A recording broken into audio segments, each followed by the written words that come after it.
Hello guys, आप सभी का स्वागत है मेरे YouTube channel PV tech yard में। तो मैं आज आप सभी के लिए बेसिक कंप्यूटर कोर्स का वीडियो पार्ट 2 लेके आया हूँ। इस वीडियो में मैं आपको बताऊँगा नोटपैड के बारे में और नोटपैड का कहाँ कहाँ यूज़ होता है और नोटपैड कैसे यूज़ किया जाता है। तो चलिए शुरू करते हैं।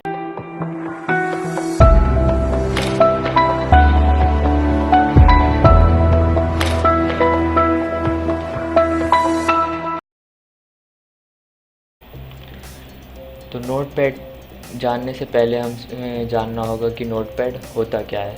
तो notepad is a simple text editor software to create a simple document and it supports every extension name of file.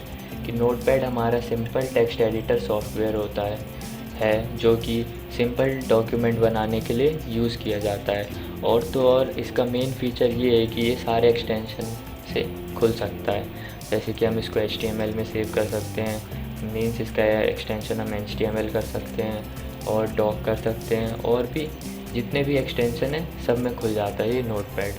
तो चलिए शुरू करते हैं नोटपैड। अब मैं बताता हूँ आपको कि हम नोटपैड को कितने तरीके से ओपन कर सकते हैं। तो हमारे नोटपैड ओपन करने के लिए 3 तरीके होते हैं। तो सबसे आम बेसिकली 3 तरीके होते हैं। सबसे पहले तो हम सर्च कर सकते हैं नोटपैड हमने सर्च किया और यहाँ से हम इसको ओपन कर सकते हैं। अब ये देखिए हो गया हमारा नोटपैड ओपन। ये तो हो गया पहला तरीका। अब दूसरा तरीका होता है कि हमें जाना है स्टार्ट बटन, या इसको हम विंडो बटन भी कहते हैं। इस पर क्लिक करेंगे, उसके बाद हमारा ये डायलॉग बॉक्स ओपन हो जाएगा। उसके बाद हम इसको स्क्रॉल करके नीचे लाएंगे और हम यहाँ पे क्लिक करेंगे विंडोज़ एसेसरीज़ में। तो हमने इसको स्क्रॉल किया नीचे और यहाँ पे हमारा होगा विंडोज़ एसेसरीज़। ये रहा विंडो एसेसरीज़। इस पर क्लिक करेंगे और फिर स्क्रॉल करेंगे तो ये आ जाएगा हमारा नोटपैड। और ये देखिए हमारा खुल चुका है नोटपैड। ये हो गया दूसरा तरीका। अब तीसरा तरीका का ओपन करने का है, आपको रन ओपन करना है। जो कंप्यूटर का रन होता है विंडो रन, तो इसको हम सबसे पहले विंडो बटन दबाएंगे और R। तो ये हमारा रन फाइल ओपन हो जाएगा। यहाँ पे हम नोटपैड लिखेंगे, उसके बाद ओके। तो ये देखिए हमारा नोटपैड ओपन हो चुका है। और ये था हमारा तीसरा तरीका। चलिए अब सीखते हैं नोटपैड कैसे यूज़ किया जाता है। यूज़ करने से पहले मैं आपको इसके यूज़ेस बता देता हूँ कि ये कहाँ कहाँ यूज़ होते हैं। अगर आपको कोई भी छोटा डॉक्यूमेंट बनाना है तो आप नोटपैड का यूज़ कर सकते हैं, या नहीं तो आपको अगर कोई लिस्ट बनानी है, घर के सामान की लिस्ट या किसी भी छोटी मोटी लिस्ट, मीन्स जितने भी छोटे मोटे काम होते हैं वो सारे नोटपैड में किए जाते हैं। जैसे कि आपके घरों में पैड तो होता ही होगा राशन की लिस्ट बनाने के लिए या कुछ भी लिखने के लिए, तो सेम उसी तरह से हमारा कंप्यूटर में नोटपैड भी होता है। तो जो भी काम छोटा मोटा काम होता है वो सारे नोटपैड में होते हैं। तो अब चलिए शुरू करते हैं। सबसे पहला है हमारा फाइल में न्यू का मतलब होता है कि न्यू पेज लेना। जैसे कि मैंने इसमें कुछ काम किया, माय नेम इज़, ये मैंने इसमें लिख दिया। अब ये मेरा जैसे कि पेज गलत हो गया, तो लोग क्या करते हैं कि ये क्रॉस बटन दबा के ये क्लोज़ करके नया नोटपैड खोलते हैं। तो उससे अच्छा आप यहाँ पे फाइल पे जाइए, न्यू पे क्लिक कीजिए, और अगर आपको इसको सेव करना है तो सेव कीजिए, वरना डू नॉट सेव कर दीजिए। तो ये देखिए आपका न्यू पेज आ गया है। तो क्रॉस करने से अच्छा आप फाइल पे न्यू पे क्लिक कर दीजिए, और यहाँ पे इसका शॉर्टकट की भी है, कंट्रोल एंड प्रेस करके आप नया पेज ले सकते हैं। उसी तरह से आपको एक और विंडो चाहिए तो आप यहाँ पे न्यू विंडो पे क्लिक कर दीजिए। सेम एक और आपको यहाँ पे एक और विंडो खुल जाएगी नोटपैड की। तो आप दोनों विंडो पे काम कर सकते हैं, या फिर आप जिस भी पर्पज़ से न्यू विंडो चाहते हैं यहाँ से ले सकते हैं न्यू विंडो। अब न्यू विंडो के बाद आ जाते हैं ओपन पे। तो ओपन ऑप्शन जानने से पहले हम जानते हैं सेव क्या होता है। तो सेव जानने के लिए सबसे पहले हम कुछ लिख लेते हैं, माय नेम इज़ पीयूष। तो तो ये मैंने लिख लिया अपना फ़ाइल। अब मैं इसको सेव कर लेता हूँ। तो सेव का मतलब होता है जैसे कि मैंने आज ही इतना काम कर लिया, उसके बाद मैं इसी फ़ाइल पे कल काम करूँगा, तो मुझे इसको सेव करके रखना पड़ेगा। तो सेव करने के लिए आपको सबसे पहले सेव ऑप्शन पे क्लिक करना है। उसके बाद आपका ये डायलॉग बॉक्स ओपन हो जाएगा सेव का। उसके बाद यहाँ से आप लोकेशन चूज़ कर सकते हैं कि आपको कहाँ सेव करना है। तो ये सारे हमारे कंप्यूटर के लोकेशंस हैं। तो यहाँ से कोई एक लोकेशन चूज़ कर लीजिए जहाँ पे आपको सेव करना है। जैसे कि मैं डेस्कटॉप पे सेव कर लेता हूँ और यहाँ पे नाम दीजिए पीयूष NKP। ठीक है, पीयूष NKP से मैंने इसको सेव कर दिया। तो आप ऊपर देख सकते हैं यहाँ पे पीयूष NKP लिखा हुआ आ रहा है और आगे नोटपैड। तो इसका मतलब ये हो गया कि इसका फ़ाइल का नाम है पीयूष NKP और ये नोटपैड सॉफ्टवेयर है। तो ये तो हो गया हमारा सेव, कि हम फाइल को सेव करना चाहते हैं। अब हम इसको बंद कर देंगे और देखेंगे हमने डेस्कटॉप पे सेव किया था। तो ये देखिए हमारे डेस्कटॉप पे पीयूष NKP नाम से सेव हुआ पड़ा है। तो मैं इसको डबल क्लिक कर दूँगा तो ये देखिए हमारा पीयूष NKP खुल चुका है। अब ओपन जानने के लिए हम दोबारा नोटपैड लेते हैं, फ्रेश नोटपैड हमने सर्च किया और इसको हम ओपन कर लेते हैं। तो ये हो गया हमारा ओपन नोटपैड। इसको मैक्सिमाइज़ कर लेते हैं। अब ओपन का मतलब होता है कि जो भी फाइल आपने सेव करी है उसको ओपन करना फ्रेश पेज पे, फ्रेश विंडो पे। तो मैं ओपन करने के लिए ओपन पे क्लिक करूँगा। तो ओपन पे क्लिक करते ही जैसा हमारा सेव में डायलॉग बॉक्स आया था वैसे ही ओपन होके आ जाएगा डायलॉग बॉक्स। अब यहाँ पे जो फाइल आपने सेव की थी, जैसे पीयूष NKP से मैंने अभी फ़ाइल सेव की है, तो इस पर क्लिक करके ओपन कर दूँगा। तो ये देखिए वो फ़ाइल आ चुका है। अब उसके बाद ओपन के बाद ऑप्शन आता है हमारा सेव, तो मैंने बता दिया आपको। अब उसके बाद आता है सेव एज़। सेव एज़ का मतलब होता है कि आपने फिर कुछ काम किया,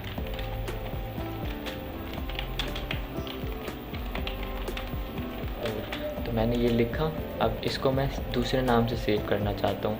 जैसे कि अगर मेरे को पीयूष NKP भी सेव करना है तो मैं सेव पे क्लिक करूँगा तो उसी पे सेव हो जाएगा पीयूष NKP भी। अगर आपको कोई और नाम से सेव करना है फ़ाइल तो आप सेव एज़ पे क्लिक कीजिए। तो जैसे आप सेव एज़ पे क्लिक करेंगे तो आपका वो सेव वाला डायलॉग बॉक्स दोबारा ओपन हो जाएगा और आप यहाँ पे लोकेशन चूज़ कर सकते हैं और फाइल का नाम डाल के सेव। तो जैसा कि आप सभी देख पा रहे होंगे कि मैंने पीयूष NKP 1 के नाम से इसको सेव कर दिया है। तो आप डेस्कटॉप पे देखिए दो फाइल होगी हमारी, एक पीयूष NKP और पीयूष NKP 1। तो ये था हमारा सेव एज़। अगर हम सेव करते तो हमारे पीयूष NKP में ही सेव हो जाता वो। तो ये होता है सेव और सेव एज़।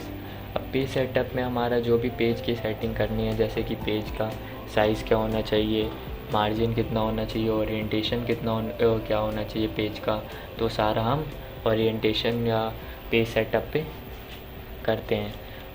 तो पेज का साइज़ चेंज करने के लिए हम यहाँ से इसका पेज का साइज़ चेंज कर सकते हैं।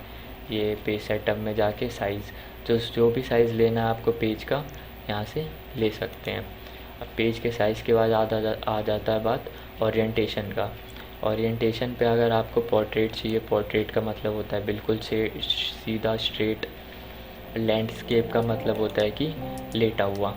अगर पेज बिल्कुल स्ट्रेट है, आपको प्रिंट करते टाइम आपको स्ट्रेट प्रिंट आउट चाहिए तो आप पोर्ट्रेट चूज़ कीजिए। अगर आपको लैंडस्केप में प्रिंट आउट चाहिए तो आप यहाँ पे लैंडस्केप चूज़ कीजिए। उसके बाद आ जाते हैं हम मार्जिन पे। मार्जिन का मतलब होता है जो ये top bottom left right, top bottom left right पे जो भी स्पेस छूटा हुआ है यहाँ से यहाँ तक, ये देख सकते हैं आप, इसे हम कहते हैं मार्जिन। जैसे टॉप में यहाँ से यहाँ तक इतना स्पेस छूटा है, राइट में इतना छूटा है, लेफ़्ट में इतना और बॉटम में इतना, तो इसे हम कहते हैं मार्जिन। तो उसके बाद हम ओके कर देंगे। अगर जो भी आपके चेंजेस है पेज सेटअप में करने के बाद आप उसको ओके कर दीजिए। अब सारे हमारे पेज के सेटअप हो चुके हैं। उसके बाद प्रिंट कर दीजिए तो उसी अनुसार आपका प्रिंट ओके आ जाएगा। तो ये था हमारा पेज सेटअप और प्रिंट। उसके बाद अगर हम एग्ज़िट पे क्लिक कर देंगे तो हमारा नोटपैड बंद हो जाएगा। अब हम खोल लेते हैं अपना सेव फाइल। तो आपको पता चल गया होगा कि एग्ज़िट से हमारा फाइल बंद हो जाता है। अब हम बढ़ते हैं आगे। अब हम आते हैं एडिट में। एडिट में सबसे पहला ऑप्शन है हमारा अंडू का। अंडू का मतलब होता है कि एक स्टेप पीछे जाना। जैसे कि मैं इसको यहाँ से पीयूष को डिलीट कर देता हूँ। तो मैंने पीयूष को यहाँ से डिलीट कर दिया। अब जैसे ही हम एक स्टेप पीछे जाएंगे तो हमारा पीयूष लिखा हुआ वापस आ जाएगा। तो हम इस पर अंडू पे क्लिक करेंगे तो आप देख सकते हैं हमारा पीयूष लिखा हुआ वापस आ गया। तो अंडू का मतलब होता है कि एक स्टेप पीछे जाना। जैसे कि मैं अब दोबारा डिलीट कर देता हूँ और यहाँ पे आप देख सकते हैं अंडू का शॉर्टकट की भी दिया गया है Ctrl+Z। तो मैं Ctrl+Z दबाता हूँ तो ये देख सकते हैं आप कि हमारा पीयूष लिखा हुआ वापस आ गया है एक स्टेप पीछे जाते ही। तो ये था हमारा अंडू। अब अगला ऑप्शन है कट कॉपी का। तो कट कॉपी का मतलब होता है कि अगर आपको किसी चीज़ को कॉपी करना है या वहाँ से काटना है तो हम वो दोनों ऑप्शन का यूज़ करके कर सकते हैं। तो वो दोनों ऑप्शन को यूज़ करने के लिए सबसे पहले आपको टेक्स्ट को सिलेक्ट करना पड़ेगा। जैसे कि मैंने पीयूष को सिलेक्ट कर लिया है। उसके बाद यहाँ पे जाके अगर आपको कॉपी करना है तो कॉपी पे क्लिक कर दीजिए, कट करना है तो कट कर दीजिए। जैसे कि मुझे यहाँ से कट करके पीयूष को यहाँ पे पेस्ट कर देना है। तो ये देखिए यहाँ से कट करके मैंने इसको यहाँ पेस्ट कर दिया है। नहीं तो मैं यहाँ से इसको कॉपी कर सकता हूँ और कितने बार भी पेस्ट कर सकता हूँ कहीं पे भी। तो यहाँ पे पेस्ट पे क्लिक किया मैंने, पेस्ट पे क्लिक किया, देखिए कितने बार में मैं इसको पेस्ट कर सकता हूँ। तो एक बार कट या कॉपी करके आप उस टेक्स्ट को कितने बार भी पेस्ट कर सकते हैं। तो ये तो हो गया हमारा कट कॉपी पेस्ट। अब अगला आता है ऑप्शन डिलीट का। डिलीट का मतलब होता है कि आपको कहाँ से कहाँ तक टेक्स्ट डिलीट करना है। जैसे कि यहाँ से यहाँ तक मेरे को टेक्स्ट हटाना है तो डिलीट करने के लिए भी आपको सबसे पहले सिलेक्ट करना पड़ेगा टेक्स्ट कि आपको कहाँ से कहाँ तक डिलीट करना है। उसके बाद जाके डिलीट पे क्लिक कर दीजिए। तो जितना भी आपने टेक्स्ट सिलेक्ट किया होगा वो डिलीट हो जाएगा आपका। तो ये था हमारा ऑप्शन अब डिलीट का। अब उसके बाद आ जाते हैं हम search with Bing. Search with Bing का मतलब होता है कि अगर आपको किसी भी वर्ड का मीनिंग जानना है या उसका मतलब जानना है, उसके बारे में जानना है, तो आप उस वर्ड को सबसे पहले सिलेक्ट कर लीजिए। उसके बाद जाइए एडिट में और सर्च विद बिंग पे क्लिक कर दीजिए।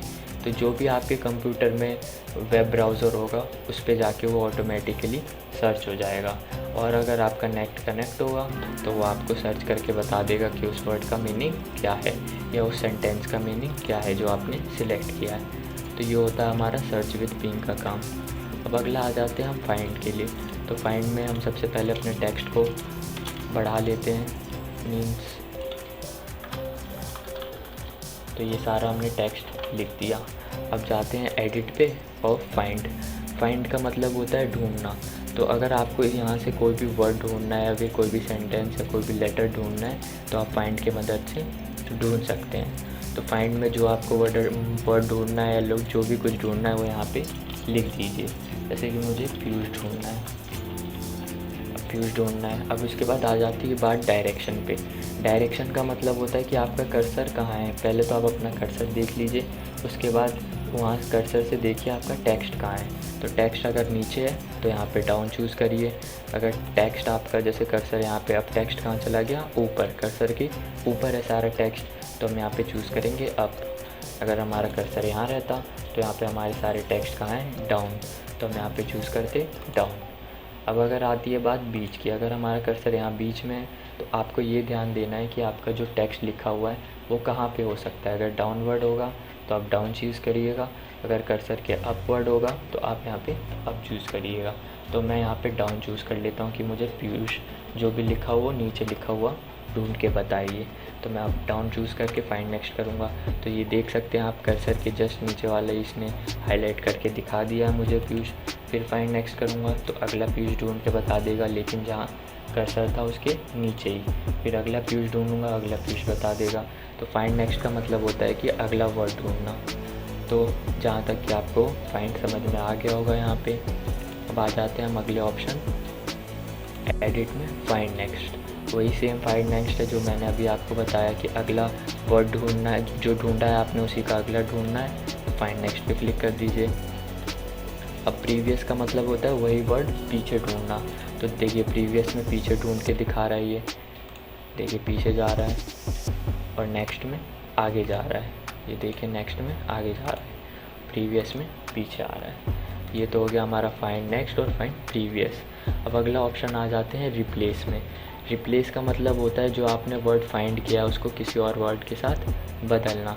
जैसे आप रिप्लेस पे क्लिक करेंगे तो सबसे पहले आपको जो वर्ड आपको ढूंढना पड़ेगा, जो भी वर्ड है जिसको आप रिप्लेस करना चाहते हैं वो फाइंड वर्ड में लिख दीजिए। उसके बाद जिससे आपको रिप्लेस करना है, जैसे कि ARYAN, मुझे इसको आर्यन के साथ रिप्लेस करना है। तो यहाँ पे आप देख सकते हैं कि पीयूष सिलेक्टेड है, तो मैं जैसे ही रिप्लेस पे क्लिक करूँगा या आर्यन के साथ रिप्लेस हो गया। उसी तरह से अब अगला पीयूष ढूंढ के बता दिया इसने। देखिए फाइंड वर्ड पे लिखा हुआ है ना पीयूष, तो जितने भी पीयूष होंगे वो एक एक करके हाईलाइट होते रहेंगे। तो आपको जिसको रिप्लेस करना है रिप्लेस करते जाइए क्लिक करके, नहीं तो आप रिप्लेस ऑल कर देंगे तो जितने भी पीयूष हैं वो आर्यन से रिप्लेस हो जाएंगे। जैसा कि आप देख सकते हैं सारे पीयूष आर्यन से रिप्लेस हो गए हैं। तो ये था ऑप्शन हमारा रिप्लेस का। अब अगला आ जाते हैं रिप्लेस के बाद गो टू का मतलब होता है कि अगर आपको किसी लाइन नंबर या कहीं पे जाना है तो हम यहाँ से जा सकते हैं। उसके लिए हमें टेक्स्ट लिखना पड़ेगा नीचे तक, जैसे कि ये लिख दिया मैंने, ये भी लिख दिया, ये भी लिख दिया, ये भी लिख दिया। तो यहाँ पे मैंने सारे टेक्स्ट लिख दिए। तो ये याद रखिएगा कि गो टू के लिए हाईलाइट करने के लिए आपको यहाँ से वर्ड रैप ऑफ करना पड़ेगा। जैसे कि मैं अभी ऑन कर देता हूँ वर्ड रैप, तो इसके आगे टिक लग के आ गया, लेकिन हमारा गो टू हाईलाइट नहीं है। तो हाईलाइट करने के लिए सबसे पहले आपको वहाँ से वर्ड रैप ऑफ करना पड़ेगा। तो आप देख सकते हैं कि हमारा गो टू हाईलाइट है।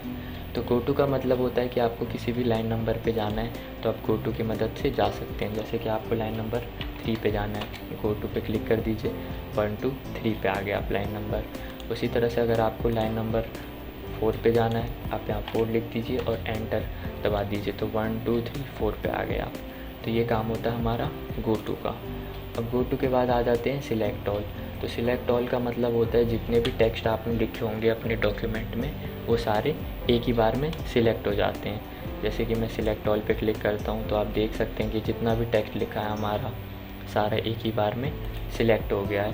अब दोबारा कहीं पे भी क्लिक करेंगे तो डी सिलेक्ट हो जाएगा और सिलेक्ट ऑल पे क्लिक करेंगे तो सारा एक बार में सिलेक्ट हो जाएगा। तो ये काम था हमारा सिलेक्ट ऑल का। अब अगला ऑप्शन आ जाते हैं हम टाइम एंड डेट का। इसका मतलब होता है जो भी करंट डेट और टाइम चल रही होगी आपकी वो इंसर्ट हो जाएगी। तो देखिए अभी करंट डेट और टाइम इंसर्ट हो चुकी है हमारी। तो ये काम होता है हमारा डेट और टाइम का। तो इस ऑप्शन की मदद से जो अभी लेटेस्ट डेट और टाइम चल रही है वो हम इंसर्ट कर सकते हैं। एडिट के बाद आ जाते हैं हम फॉर्मेट में वर्ड रैप, जो कि मैंने अभी आपको बताया। तो वर्ड रैप का मतलब होता है कि जैसे ही मैं इसको ऑन कर दूंगा तो आप देख सकते हैं वर्ड रैप हमारा जहाँ पे विंडो एंड हो रहा है वहाँ से टेक्स्ट नीचे आ जा रहा है। जैसे कि मैं यहाँ पे कोई भी टेक्स्ट कुछ भी लिखता हूँ तो ये देखिए जहाँ हमारा विंडो ख़त्म हो रहा है उसके बाद हमारा टेक्स्ट ऑटोमेटिकली नीचे आ रहा है। तो मैं जैसे इसको ऑफ़ कर दूँगा तो हमारा टेक्स्ट कंटिन्यू चलता रहेगा। तो मैं यहाँ फॉर्मेट में जाके वर्ड रैप ऑफ़ कर देता हूँ तो ये देख सकते हैं आप हमारा टेक्स्ट कंटिन्यू लिखते जा रहा है। ये देखिए आगे बढ़ते जा रहा है, नीचे ना आके सीधा आगे कंटिन्यू जा रहा है। तो ये होता है हमारा वर्ड रैप। ये देखिए आगे बढ़ते जा रहा है हमारा टेक्स्ट। तो ये था हमारा वर्ड रैप। तो अगर आपको कंटिन्यू लगातार लिखते जाना है टेक्स्ट तो आप वर्ड रैप ऑफ़ कर सकते हैं। अगर आपको विंडो को एंड में जाके ऑटोमेटिकली टेक्स्ट नीचे आ जाए तो आप वर्ड रैप ऑन कर सकते हैं। तो जहाँ से जहाँ तक हमारी विंडो ख़त्म हो जाएगी वहाँ से टेक्स्ट ऑटोमेटिकली नीचे आ जाएगा। ये था हमारा वर्ड रैप। अब अगला ऑप्शन है फ़ॉन्ट का। तो फ़ॉन्ट में अगर आपको कोई भी फ़ॉन्ट से रिलेटेड एडिटिंग करनी है तो आप फ़ॉन्ट ग्रुप में इसमें ऑप्शन पे चले जाइए। तो आपका एक डायलॉग बॉक्स ओपन हो जाएगा जहाँ से आप फ़ॉन्ट चेंज कर सकते हैं, कुछ भी कर सकते हैं फ़ॉन्ट से रिलेटेड। जैसे कि यहाँ से आपको फ़ॉन्ट चेंज करना है कि जो लिखा हुआ है वो चेंज करना है तो यहाँ से हम कर सकते हैं। मीन्स आप हैंड राइटिंग कह सकते हैं एक तरह से इसको। तो जो हैंड राइटिंग चाहिए आपको यहाँ से ले सकते हैं आप। और यहाँ पे आप इसका सैम्पल भी देख सकते हैं कि कैसा लिखा हुआ आएगा। जैसे कि मुझे ये चाहिए तो मैं यहाँ से वो चूज़ कर लूँगा। अब उसके बाद यहाँ से इसका डार्कनेस चूज़ करना है आपको कि रेगुलर में रेगुलर, ऑब्लिक में थोड़ा टेढ़ा। तो यहाँ से हम फ़ॉन्ट का स्टाइल चेंज कर सकते हैं। तो ये सारे हमारे स्टाइल हो गए। तो हम यहाँ से कोई एक स्टाइल चूज़ कर लेंगे। उसके बाद यहाँ से ये फ़ॉन्ट का साइज़ हो गया। तो जितना बड़ा आपको साइज़ चाहिए फ़ॉन्ट का आप यहाँ से चूज़ कर सकते हैं और सैम्पल में भी देख सकते हैं कि प्रीव्यू कैसा आएगा हमारा चूज़ करने के बाद। अब उसके बाद जो भी आपने चूज़ कर लिया उसके बाद ओके कर दीजिए तो आपका टेक्स्ट उसमें कन्वर्ट हो जाएगा। तो फ़ॉन्ट में हमारा जो भी राइटिंग से रिलेटेड होता है फ़ॉन्ट में और फ़ॉन्ट स्टाइल चेंज करना हो या फिर फ़ॉन्ट का साइज़ चेंज करना हो, तो सारे काम आपके इस फ़ॉन्ट वाले ऑप्शन पे होंगे। जैसे आप इस पर क्लिक करिएगा और फ़ॉन्ट का डायलॉग बॉक्स ओपन हो जाएगा। तो यहाँ से आप कोई सी भी राइटिंग चूज़ कर सकते हैं, यहाँ से कोई सी भी फ़ॉन्ट का स्टाइल चूज़ कर सकते हैं और यहाँ पे कितना भी साइज़ आप चूज़ करके ओके कर दीजिए, तो आपके उस फ़ॉन्ट स्टाइल और उस साइज़ में कन्वर्ट हो जाएगा टेक्स्ट। ये था हमारा फ़ॉन्ट। अब व्यू में हम आ जाते हैं जूम। अगर आपको इसको बड़ा करना है तो आप जूम इन करिए, तो आप देख सकते हैं कि आपका ये डॉक्यूमेंट धीरे धीरे बड़ा हो रहा है। आप यहाँ से परसेंट भी एक बार देख सकते हैं कि कितना परसेंट बड़ा हो रहा है। इसे भी 130% बड़ा है। अब व्यू में जाके आप दोबारा जूम इन करिएगा, ये देखिए 10% इंक्रीज़ हो गया। तो उसी तरह से आपको डिक्रीज़ करना है तो जूम आउट करिए, तो देखिए 10% फिर डिक्रीज़ हो गया। आपको फिर जूम आउट करना है तो देखिए 10% फिर डिक्रीज़ हो गया। मीन्स 10 का रेशियो चल के ये इंक्रीज़ होता है और डिक्रीज़ होता है। अब अगला इसमें है हमारा zoom default zoom, restore default zoom. तो रिस्टोर डिफ़ॉल्ट जूम पे जैसे हम क्लिक करेंगे तो ये हमारा नोटपैड का 100% एक्चुअल जो जूम होता है उस पर आ जाएगा। तो आपको जूम ऑप्शन समझ में आ गया होगा। उसके बाद हम आ जाते हैं स्टेटस बार। तो ये जो हमारा स्टेटस है, ये जो लिखा हुआ है ये बार है, जो इसको हम स्टेटस बार कहते हैं। तो ये हमें अपने वर्ड डॉक्यूमेंट का स्टेटस बताता है। जैसे कि हम इस वाले में, तो ये हमें बताएगा कि हम कौन से लाइन नंबर पे हैं, कौन से कॉलम पे हैं। तो ये देखिए ये बता रहा है कि हम लाइन नंबर 1 पे और कॉलम सेकंड पे हैं, फर्स्ट और सेकंड कॉलम। ये हम लाइन नंबर 2 पे आ गए, यहाँ पे column number 2, column number 5, column number 6। तो ये हमारा लाइन नंबर बताता है LN, और COL हमारा कॉलम नंबर बताता है। तो हम यहाँ से पता कर सकते हैं कि हमारा कर्सर कौन से लाइन नंबर पे और कौन से कॉलम नंबर पे है। तो LN का मतलब हो गया हमारा लाइन, COL का मतलब हो गया हमारा कॉलम, और हमारा कितना % जूम है विंडो, तो हम यहाँ से भी चेक कर सकते हैं। तो ये एक तरह से हमारे डॉक्यूमेंट का स्टेटस बता रहा है, इसलिए हम इसे स्टेटस बार कहते हैं। अब यहाँ से इसको अगर आपको ऑफ़ करना है तो आप इस पर क्लिक कर दीजिए, तो ये देख सकते हैं आप, आपका स्टेटस बार हट चुका है। दोबारा लाने के लिए आप इस पर टिक कर दीजिए, तो ये देखिए आपका स्टेटस बार दोबारा आ चुका है। ये तो था हमारा स्टेटस बार। उसके बाद फाइल है, हेल्प है। हेल्प में आपको अगर कोई भी वर्ड से नोटपैड से रिलेटेड हेल्प चाहिए तो आप व्यू हेल्प पे जाके हेल्प ले सकते हैं। यानी तो अगर आपको कोई नोटपैड से रिलेटेड फीडबैक देना है तो आप यहाँ पे सेंड फीडबैक पे जाके जो भी फीडबैक देना है वो दे सकते हैं। उसके बाद अगर आपको नोटपैड के बारे में जानना है कि कौन सा वर्ज़न है, कौन सा सॉफ्टवेयर है, तो आप इस पर क्लिक करके आप इसका वर्ज़न जान सकते हैं, नोटपैड के बारे में जान सकते हैं। तो ये तो हो गया हमारा पूरा नोटपैड। आपको वीडियो कैसा लगा कमेंट सेक्शन में ज़रूर बताइएगा, और नए नए वीडियो पाने के लिए सब्सक्राइब करिए हमारा चैनल PV टेकयार्ड, और बेल आइकन को दबाइए नए नए वीडियो पाने के लिए, जल्दी पाने के लिए। तो मैंने अभी शुरू कर दिया है अपना बैच, जिसमें मैं सारे बेसिक कंप्यूटर कोर्स के वीडियो डालूँगा। तो आप चाहिए जल्दी से जल्दी सब्सक्राइब करिए हमारा चैनल और बेल आइकन को दबाइए लेटेस्ट वीडियो जल्दी पाने के लिए। सो थैंक यू, मिलते हैं अगले वीडियो में, बाय।